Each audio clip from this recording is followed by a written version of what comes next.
হাই everyone, মোৰ আন এটা ভিডিঅ'লৈ সকলোকে স্বাগতম জনাইছোঁ। আজি মই আপোনালোকক এটা পনীৰ আৰু মটৰ ৰেচিপি এটা দিছোঁ, যিটো আমাৰ পনীৰ মটৰ।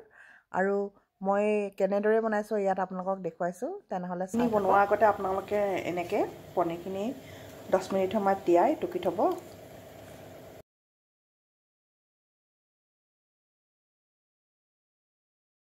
এইদৰে মই টুকি থ'লোঁ পনীৰখিনি।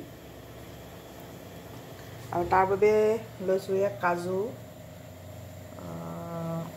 অকণমান, সেইখিনি কুহুমীয়া গৰম পানীত তিয়াই থৈছোঁ।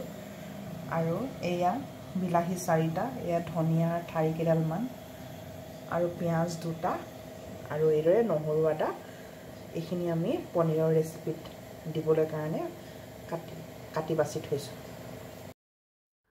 আৰু এতিয়া আমি গেছত কেৰাহী পাতিলোঁ, আৰু তাত 2 চামুচ ৰিফাইন তেল এনেদৰে দি লৈ ধুনীয়াকৈ তেলখিনি গৰম হোৱাৰ পিছত আমি ইয়াত লং, এয়া আপোনালোকে দেখিছে লং 2টা, তাৰপিছত আপোনাৰ এয়া জায়ফল আৰু ইলাচি 2টা, আপোনালোকে ডাঙৰ ইলাচিও দিব পাৰে। আৰু এনেদৰে তেলত দিলোঁ, আৰু লগতে তাত কাটি থোৱা পিঁয়াজ কেইডোখৰো অলপ গৰম হোৱাৰ পিছত দি দিলোঁ।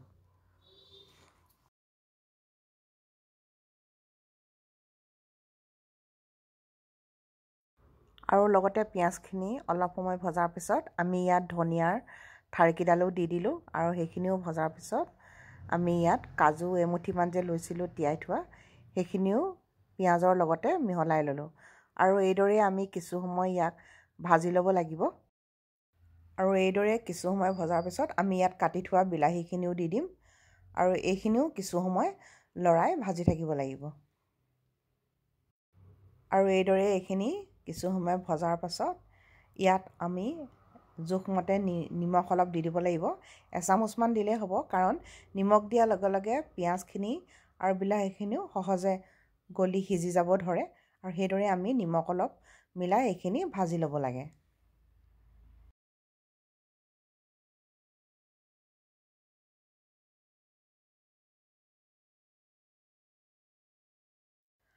আৰু এইখিনি কিছু সময় ভজাৰ পিছত আমি ইয়াক ঢাকি সিজিবলৈ দি আমি ইয়াত দিবলগীয়া মছলাখিনি বাতি এটাত প্ৰস্তুত কৰি ল'ব লাগিব।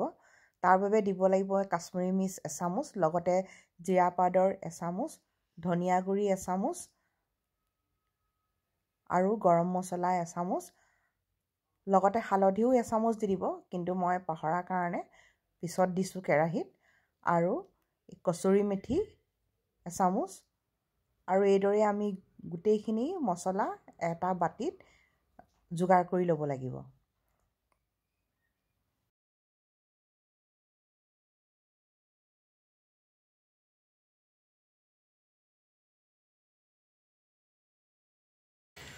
আৰু এইখিনি আমি এতিয়া পেষ্ট কৰি ল'ব লাগিব মিক্সাৰ গ্ৰাইণ্ডাৰত মাৰি।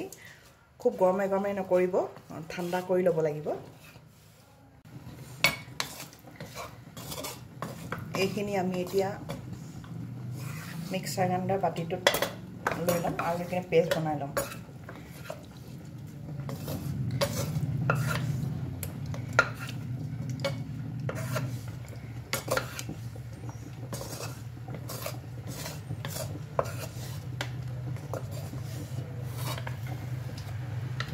এইদৰে আমি এয়া বাতিটোত লৈ ল'ম। আৰু এতিয়া আমি ইয়াত এচামুচ বাটাৰ লৈ লৈছোঁ কেৰাহীখনত, আৰু বাটাৰখিনি দি লোৱাৰ পিছত আমি ইয়াত পনীৰখিনি অলপ অলপকৈ ফ্ৰাই কৰি ল'ব লাগিব। বৰ বেছি ৰঙচুৱা কৰি নেপেলাব, কাৰণ পনীৰবোৰ অলপ কেঁচাকৈ থাকিলেই ভাল লাগে, আৰু তেতিয়া সোৱাদটো কাৰীখনৰ বেছি ধুনীয়া হয়। আৰু সেইবাবে মই ইয়াত কেৰাহীত বাটাৰ দি প্ৰথমে পনীৰখিনি ফ্ৰাই কৰি ল'লোঁ।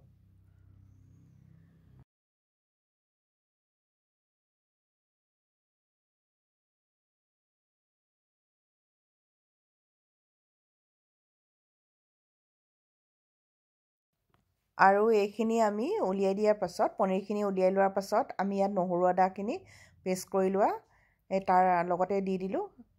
আৰু এইদৰে কিছু সময় লৰাৰ পিছত আমি ইয়াত বাতিত বনাই থোৱা মছলাখিনিও তেলতে দি দিম।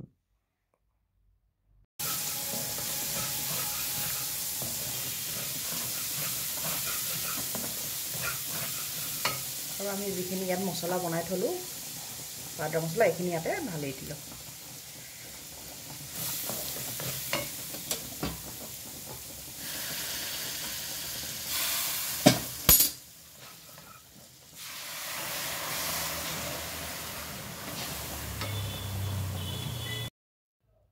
আৰু মই ইয়াত হালধিটো পিছত দিয়া দেখাইছোঁ, কিন্তু হালধিটো বাতিতে আপোনালোকে মছলাৰ লগতে মিলাই ল'ব, তেতিয়া মানে বেছি ভাল হয় মছলাখিনি একেলগে দিলে। আৰু এইখিনি অকণমান সময় লৰাই দিয়াৰ পাছত মই ইয়াতে পানীও দি দিলোঁ বাতিটোৰ জোখত লৈ, আৰু এইদৰে কিছু সময় ইয়াক উতলিবলৈ দি আৰু এইদৰে অলপ সময় উতলোৱাৰ পাছত আমি ইয়াত গুচাই থোৱা ফ্ৰেছ মটৰখিনিও দি দিম। আপোনালোকে এনেকৈ প্ৰিজাৰ্ভেটিভ মটৰো দিব পাৰিব। আৰু কিছু সময় এইদৰে মটৰখিনি অলপ বইল কৰি ল'বা, গৰম পানী ঢালি ল'ব, আৰু এইদৰে মটৰখিনি দি অলপ সময় লৰাই লৈ আমি ভাজি ল'ব লাগিব।